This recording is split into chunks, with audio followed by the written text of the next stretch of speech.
A couple of literacy resources I'm going to go through that Aidan's going to share some maths and some science resources after that, because obviously the STEM curriculum is pretty good for us. So these are two of my favourite resources that I've used in my teaching for my entire career. And the reason I like them so much is because they're both very easily accessible for any teacher, but they're also easily accessible and easily changeable for the students as well. So, I mean, Snapshot Writing, I'm just going to bring up my little, you can see it's called version 2, because obviously we've made a few goes at it. So, I mean, this one, I'm sure most of us pretty self-explanatory. What I would usually do, more so I'd use this as a warm-up activity, less than an actual full-on writing activity. But I mean, as we can see, there's plenty of different starters and topics. And the way I usually run with this is I say, right, kids, I'm going to write 3 topics on the board, or choose 3 of these topics out of, I'd put up 5 or 10 of them. They've got 3 minutes to write as much as they can about each topic, or whichever topic they choose. You give them 30 seconds to share with someone else, and then they get to write another 2 minutes, then another 30 seconds to share, then another 1 minute. And at the end, you choose 3 kids and do whatever you want to do with the feedback. But one of the best things about this, Aidan, was when I was doing this with my students, at the very start of the year, they probably were a little less confident in getting up and sharing. But by the end of the year, I had, out of my 25 students, I had almost half of them would be keen to share almost every time. So I think I found that some of them are obviously a bit better than others, and some not as beneficial for yourselves. But something like describe your favorite hobby, and some kids will get really into it. Some kids won't probably get as into it, but the ones who get really into it, it builds their writing quite a lot. And what I found was they can build up a lot of vocab. They build up sort of word banks that they're not sure about.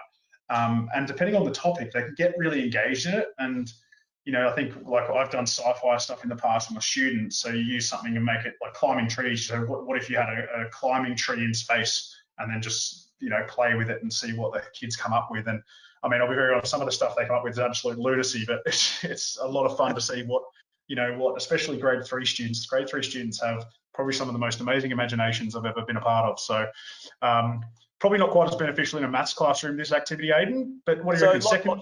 Just with that activity, that looks absolutely amazing. But just for some of those children that you said probably didn't engage with it as much initially, or probably didn't produce as much from it as you would have liked, were there any sort of differentiation techniques that you had available to try and encourage them, to support them to actually, sort of get more engaged with it and generate a bit more from it?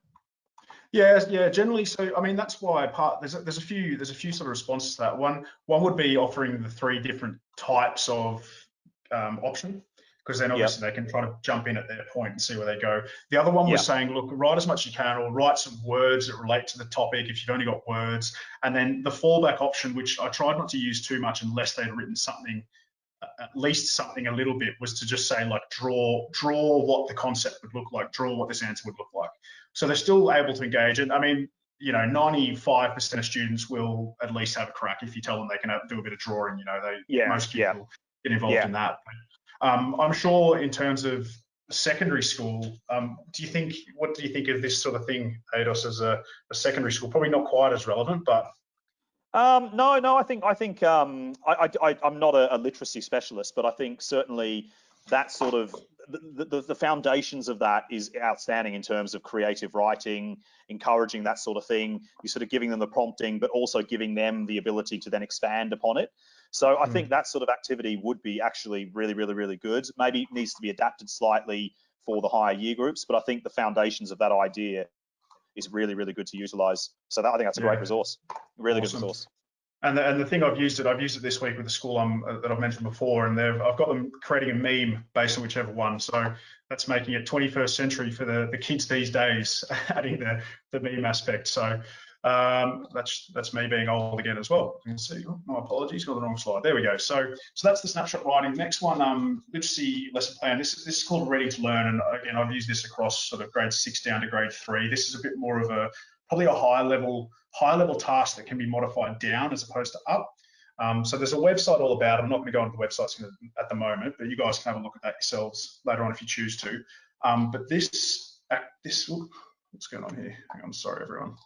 This activity, again, it's so It's called Reading to Learn, and the basic premise comes from, I believe it's John Hattie's higher literacy reading practices. So the idea being that you build vocabulary, then you build prior knowledge, then you build up into comprehension, and finally into like summarizing what you've been reading. So with this one, this generally takes about 3 lessons. Obviously, if you, like, I know we have some supply teachers, I've done a lot of supply myself, I might use parts of this and break it down. And in the past, I've broken it down into just like one lesson as opposed to 3. But if you've got your own classroom and you're doing literacy, it's quite easy to be able to sort of mix it all together and do a lot. So we can see here the first part, forgive me because it's still quite relevant to my old teaching with learning attentions and that sort of thing. But so, I mean, having a read of that, obviously we haven't told the kids anything about what they're going to be learning yet, but I'm sure you guys, as you know, as teachers and people in educators, we can see, you can probably start to have a guess of what this thing that we might be learning about is about. And the point of this is that the kids have to use their inference skills, they have to use their prior knowledge to try and figure out what the text might be about. So Aidan, I'm sure I don't think you've seen this before. What do you think this text might be about? Mate? No. I think that's again a fantastic idea in terms of, you know, really giving children the opportunity to make inferences, use their inferential skills. The only question I would have in relation to that is just, for example, with some of those terms like carbon footprint, if the children didn't have any prior knowledge of that in any sort of way, shape, or form, do you feel like you tend to get quite a lot out of the children? Do they tend to demonstrate inferential skills if they don't have any pre-existing knowledge? Yeah, and a lot of that's based on trust and belief, and like building that growth mindset, which I know we talk about a lot. And so what I generally say to the students, and again, this is probably a grade 5, 6, 1. I've had ones in 3, 4 that are a bit less, you know, scientific than this. What I'll say to them is just have a guess, like try your best. You can only get it wrong, and then you can find out the definition in 5 minutes anyway. And generally, if you put it in that sort of, you know, if they trust you as their teacher and you put it in that sort of calming, friendly sort of manner, oftentimes they'll try. And I mean, I usually would run this in groups of kids anyway, so oftentimes they'd be able to sort of have a chat to their mates and find out. I mean, kids that might have might be on the, you know, the working towards level, maybe not quite there yet at working at, they'll still be able to access this because they've got words like massive. Like we all can make an inference about what we think massive is. You know, we could potentially, thinking about like recycling back at home, we could all potentially say what renewable is. Using this in the past, I don't think anyone knew what siphon was. No one knew what subsidizing was. But I promise you by the end of it, every single one of them could at least have a crack at what they thought it might be. And I mean, this is the first step in the whole process. I'm going to try to whiz through it a bit quicker because I know I'm talking a lot, which I know I'm very good at, and I apologize for that. But the next step, so that's sort of lesson 1 is all about what the words might be, and this can run for like, you know, half an hour. You can have this discussion and then get the dictionaries out, get them to create a little Wordle, which is I'll put a Wordle up somewhere on our systems. But again, it's you know, the words, they just draw them in different cool ways and make something fun, make a bit of a picture out of it. So the next step is obviously to go through and what is it about? What is this text actually about? So here's the name of the text, A Peek Inside the World's First Carbon Neutral City. And then they have to answer questions about what they think the story will be about, questions that the story might answer, and other words they think might come in. So by this point, we've done a lesson and a half. We haven't actually even found out what the writing's about yet.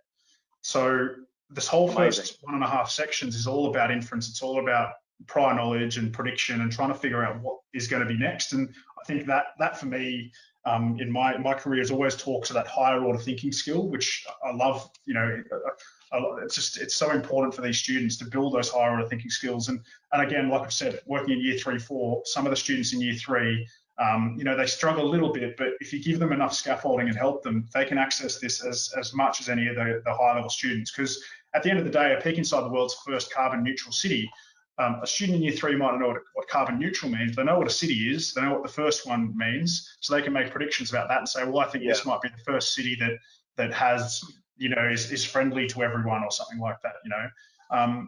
And it's not about being wrong. It's about trying and having a go at the answer, because the next aspect, when they go and actually look at the story and look at the text, is when they're going to find out what it's about anyway.